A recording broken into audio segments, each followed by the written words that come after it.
నేను నైట్ వరకు వెయిట్ చేశానండి. తర్వాత మా ఆయన వచ్చారు. మా ఆయన పని నుంచి రాగానే నేనైతే చెప్పాను, ఇలా జరిగింది. పిల్లయితే రావట్లేదు. చిన్న పిల్లలైతే బాగా అరుస్తున్నాయి.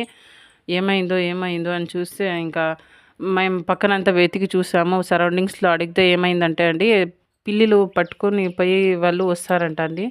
వాళ్ళైతే వచ్చారంట. మేమైతే గమనించలేదండి. ఒకవేళ అది మామూలుగా నైట్ టైంలో అయితే షికారుకి వెళ్తుందండి. ఆ టైంలో ఏమో వచ్చి వాళ్ళైతే పట్టుకొని వెళ్ళిపోయినట్టున్నారు. 4th డిసెంబర్ నైట్ నుంచి అయితే అది కనిపించట్లేదండి. నేనైతే చూసుకున్నది 5th మధ్యాహ్నం అయితే చూసుకున్నాను. 5th డిసెంబర్ మధ్యాహ్నం.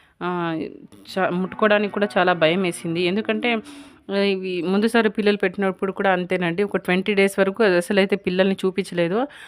ఎవరికీ తెలియకుండానే అది మార్చేస్తుందంట. అది మా పెద్దవాళ్ళు కూడా చెప్పారు. ఒకరికి తెలియకుండా 3 ప్లేసెస్‌లో అనేది మారుస్తుందంట అండి. అది 10 రోజుల్లో, 20 డేస్‌లో అట్లా ప్లేసెస్ అయితే మారుస్తుందంట.